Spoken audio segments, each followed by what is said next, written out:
Fantrax Fantasy Football starts of the week for Week 7.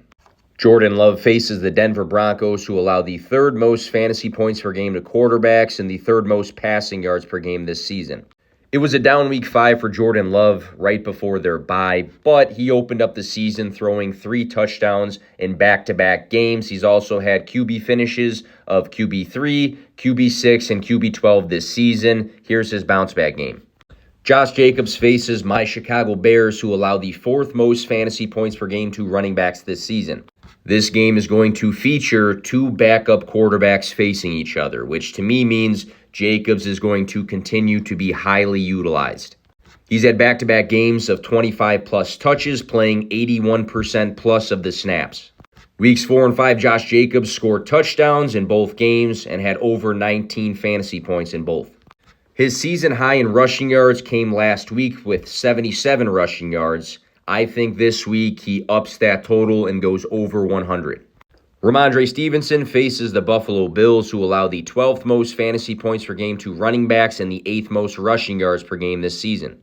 Stevenson is coming off of his best fantasy week, scoring 18 fantasy points. He ran the ball 10 times for 46 yards, scored a rushing touchdown, and caught 5 passes. Ezekiel Elliott has created a committee to a degree in New England, but Stevenson has played 64+% of the snaps in all but one game this season. It's a plus matchup, and he has some fantasy football momentum. Marquise Brown faces the Seahawks, who allow the 2nd most fantasy points per game to wide receivers and the 5th most passing yards per game this season. Prior to his down Week 6, Hollywood Brown has ranged from 16.1 to 17.4 fantasy points for 4 straight weeks.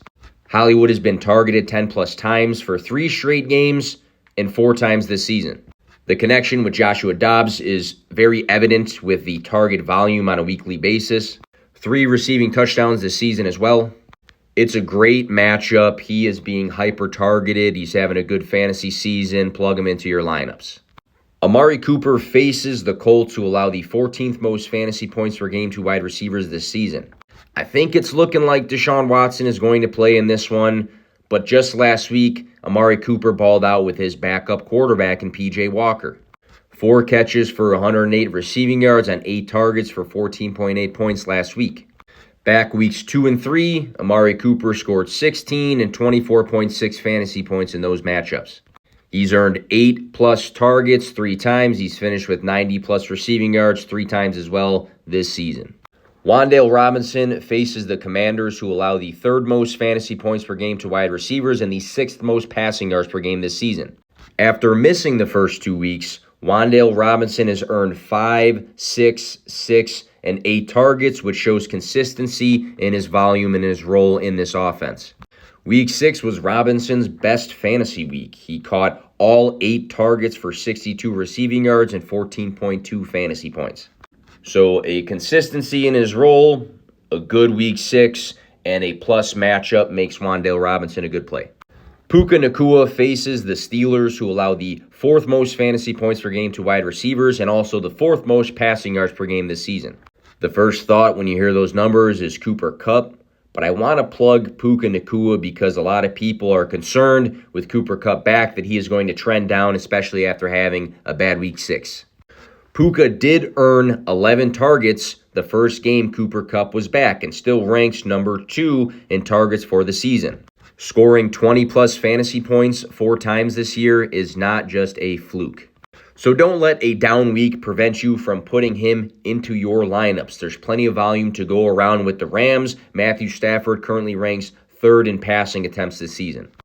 Believe me, a Bears fan plugging a 2nd Packer on this list is a bit painful, but it has to be done with Luke Musgrave against the Broncos, who allow the most fantasy points per game to tight ends this season. Prior to the Week 6 bye, Luke Musgrave led the Packers with 6 receptions. Musgrave exited the Week 4 matchup with a concussion, but he earned 8 targets in the game prior to that. When playing in full, Musgrave has been one of Jordan Love's favorite targets. And in this plus matchup for tight ends, I like Luke Musgrave to have his best fantasy week in Week 7. Follow us at Fantrax for consistent fantasy football content to help you guys win.